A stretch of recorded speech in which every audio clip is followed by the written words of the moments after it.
Welcome to the Registry Insider. I'm Bill Seifert, CEO and Executive Director for the National Registry of EMTs.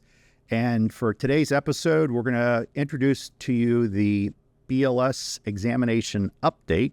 Joining me for today's podcast is Dr. Nadine McBride, as well as Dr. Paul Rosenberger, both from our team here at the National Registry. And I'd like to thank you both for joining me for today's podcast. I think you're return guests, 2 or 3 podcasts each of you. So welcome back. Thank you, sir.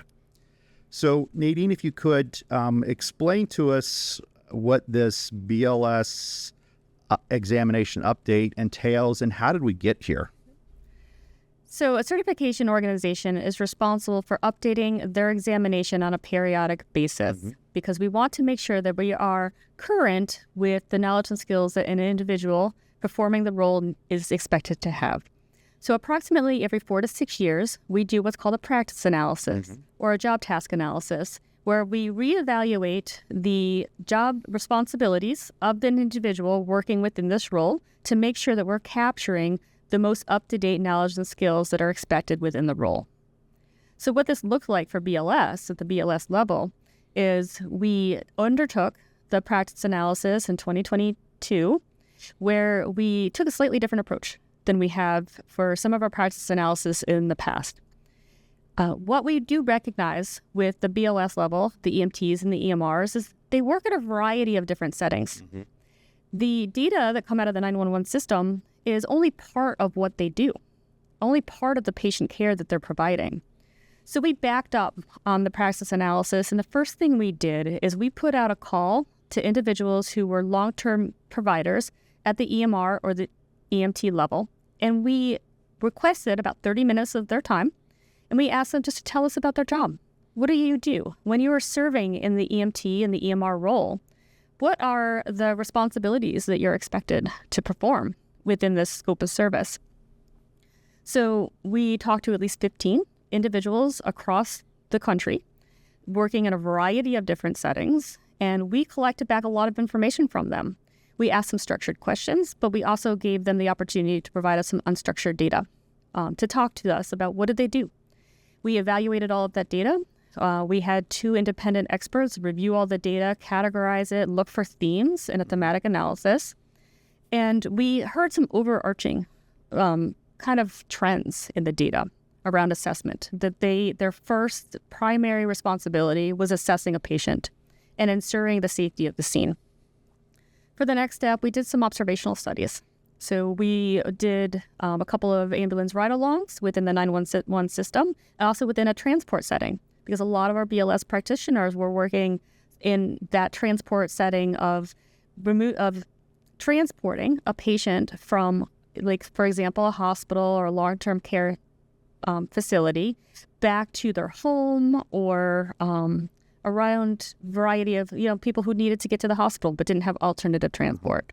So getting to see them in action and being able to take notes about what do you do when you're actually doing your job without having to interrupt them and have them tell us, we were getting real world observational data. So you were able to get a snapshot as to what EMTs and EMRs do on a routine basis, kind of talking about that frequency aspect of the practice analysis. And then what other aspects did you gather? What other data did you gather to kind of come up with this blue practice analysis? So we actually did 4 total steps. The third step was we actually took all of this data. Once we evaluated the trends, evaluated that data, we pulled together another panel of experts, completely independent from the ones that we've already talked to or observed. And we pulled them together as a panel. We provided that data to them. We also asked for their experiences.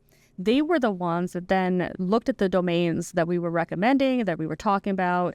They made adjustments as they felt necessary to say, we want to, when we're capturing the big themes and trends within the scope of practice, the scope of our role, They saw the assessment as being primarily important. They then said, what are the job tasks that we expect a minimally qualified entry-level practitioner to be able to perform competently in their role? So they created the job tasks. Once they were comfortable with the job tasks that they were expecting an individual to perform, they started to tie all the knowledge and skills that we expect somebody to have within the role to those job tasks. So we end up with this hierarchy of a domain, a job task. Before you go there, would you explain why this is necessary, first of all, and what does it do for us as a certification organization? So in accordance with our accreditation, our third-party accrediting body who oversees, are we doing things right? They expect to see a practice analysis every 4 to 6 years. Because that's really the basis for the examination. The foundation, yeah. Right? It's when we're looking at content validity, how do we tie directly our test questions to the roles and responsibility of the job? So would you unpack content validity, that term? So there's a variety of different ways you can look at the validity of the exam. So validity is, are you measuring what you think you're measuring? And how do we know what we're measuring if we don't observe and evaluate what does somebody do on their job? Because as a certification organization, we're certifying that you've met minimal quality standards for knowing the knowledge and skills that you need to have to perform this role competently. Mm-hmm. So we have a pretty good snapshot, a pretty thorough process we go through to determine the frequency, and then we haven't gotten there yet. Okay, so how do we get to the criticality, which is another important component? So our fourth step of the process was to do an external validation study. Okay. So we took the accumulation of all of this data and we took these job tasks, and then we asked a sample of practitioners, individuals across the country, representative of the population. We pulled a representative sample. We evaluated the responses to make sure they were still representative of the population. We asked them to evaluate all these job tasks in terms of criticality and frequency. So how critical is it, or how important is that you can do this job tasks appropriately for the role? We then asked how frequently you do it. How frequently do you do this particular job task? All of that data actually rolled up to what we call our test specifications. Which is the next step of the process. Yep. The next step of building the examination is we wanted to make sure that those job tasks that are more important or more critical for the role and more frequently performed get more weight on the examination. So this allows us to say what percentage of items or questions on the examination are with domain A versus domain B. And from there, we are ready to write questions and update our examination. So it's a very comprehensive, thorough, detailed process that we went through, which helps us determine what's on the examination ultimately. Paul, so then it turns to your shop, which you oversee the content development. So how did you take the practice analysis and the test specifications and then start writing items? Tell us what you did from there. So the practice analysis gives us that content validity. From there, we then know the test specifications, what the content needs to be to match that content or what was described in the practice analysis. From there, they establish the domains. And so the new domains are scene size up and safety, primary assessment, secondary assessment, patient treatment and transport and operations. And they also tell us from the test specifications, as you mentioned, how much of this needs to be tested. From that, we're able to then instruct the writers, the subject matter expert writers that we contract with, to write items in specific domains with specific content that we're looking for. And so when you look at the test specifications, what you see is there's 5 domains, but there's 28 job tasks. Mm-hmm. And so from those 28 job tasks, we're able to assign a writing assignment to our writers to write those items. And I will point out that those writers are not internal employees. They're actually external subject matter experts from across the nation. And so they write those items. We bring them in-house. We clean them up, give them a style and a voice, so there's some consistency in those. We also have an editor on staff who looks at the grammar and the English and all that kind of stuff. And after that, we then say those items are ready for a panel. And so we bring in a group of panelists, 5 to 12 people, and then they help us look at those items, and they give us a thumbs up or a thumbs down with those items. And what we're asking those panelists to tell us is it clinically accurate? Is it clinically up to date? Is it within the scope of that level of provider? And last, is it fair? And when they give us a thumbs up 4 times on that, the item moves back over to Nadine's team where it can be piloted. If it doesn't get 4 thumbs up, it goes back to the to redo or rewrite or edit. Yep. So then, a tremendous amount goes through to make sure that the content is clinically accurate, it's relevant, it's appropriate scope, and then it's fair. From there, goes back to Nadine, where we put it in a pre-test, which all of our items that are on the examination are pilot tested or pre-tested before they go live. So how long have we been pre-testing some of these newer items? It's been about a year-long process from evaluating the new content outline to determining what kinds of questions do we need where do we have gaps in our current item bank versus what we need with the update of the BLS, developing those questions, and then getting through the pilot test process. So a tremendous amount of work and time went into this. And then once the items are clear, then they can go operational and be used as live items on the examination. So Paul, go back to highlight one point. What are the big differences in the domain titles based on the job specification? Yes. You mentioned them fairly quickly, but just go over them once more. So the old 5 domains were med-ob-gyn, trauma, cardiology and resuscitation, airway, respiration, ventilation, and then finally operations. And those have been the domains at Registry since I can remember. Yeah. The new domains, there's five new domains, and really it's just really more or less a relabeling, a restructuring, but it's pretty much the same content. The new domains is scene size up and safety. That's number 1. Number 2 is primary assessment. Number 3 is secondary assessment. Number 4 is patient transport and treatment. And then the 5th and final domain is operations. But I think structurally it's going to be different for the task that an educator or a candidate or a state official should know about is that when you look at the job tasks that are associated with those 5 domains, there's 28 of them. 11 of them land in primary and secondary assessment. And when you do the math on that, it's 40% of the job tasks, meaning it's going to be a much larger part of the EMR, EMT examination, which comes back from the test specifications and practice analysis. Yeah. So that process told us that we really need to put an emphasis in assessment. It's the bottom line, in assessment. And so if I were in the shoes of an educator or a candidate studying for the examination or a state official fielding questions, I would tell people to prepare better for patient assessment. It's not that it's different. It's not that it's unchanged. It's just going to have a bigger emphasis than it has in the past. And while we're talking about the exam update, we recently, in July 1st of 2024, updated our advanced EMT and paramedic examination. And because of the year and a half worth of data gathering on it, we were able to pretty precisely predict how well the exam is going to perform. And Nadine, can you talk about that at a very high level?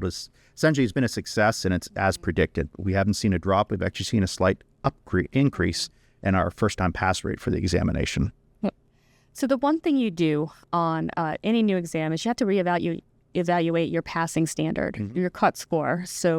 And we do that through a standard setting. And so it essentially becomes almost out of our scope of control because this is another meeting where we bring in subject matter experts that are external to the organization to help us through this process. And so what we do with any launch of any new examination is we have experts come in. We just facilitate the process. They provide us the data. They're going to be going through what we call a modified Angoff approach to evaluate all the test questions that align to the new content outline. And they're going to give us the data that we need to say, does minimal competence look the same with this new content outline? And once we're through that process and we have that data back, we'll be able to do those studies to look to see, what do we expect?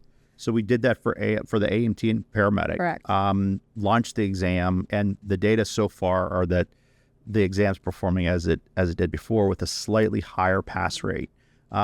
We're doing the same thing as far as the standard setting for EMR and EMT, and we anticipate that, again, there will likely not be any drastic change in the pass rates whatsoever. That's one common question that I'm asked a lot when I'm out at conferences or in meeting with state officials.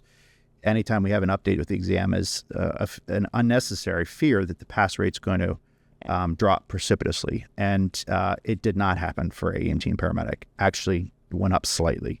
Yeah. Yep, because with every single new iteration of the exam, you just want to reevaluate. It has minimal competence, or it's a definition of entry-level or minimum competence changed. And if for some reason the subject matter expert said we need to raise our price, lower the cut score, then that would be something that we as an organization would have to take into consideration if our external experts were telling us that. So we want to wait. We're going to hear from them first before we make that determination that it's not going to change. But do we expect them to come back with that information? I'm not an educator or a practitioner, so that's why we bring in so many subject matter experts. And speaking of which, so many subject matter experts. I mean, obviously we use them for our practice analysis as well as reviewing items, item writing. Standard setting. So we have a lot of opportunities for people to get involved. Paul, where can people go to that may be listening or watching this that are interested in potentially volunteering and giving back to your EMS community by participating in one of these groups? Yeah, so, they can go to our website and there's information about volunteering at National Registry. We have at least 8 to 12 panels every year looking at examination content, and as I mentioned before, the reviewing of those items to give us a thumbs up, the 4 thumbs up.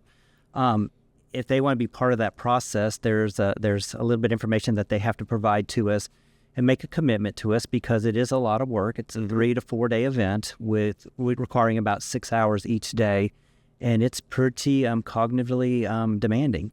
And so we ask that they commit to that. And if they do, they can be part of that process. Awesome. So go to our website at NREMT.org, look for or search volunteer, and the information is there so they can put in their name and potentially be chosen for opportunities in the future. Yeah. And I'll have to say that, again, we're doing 8 to 12 panels a year.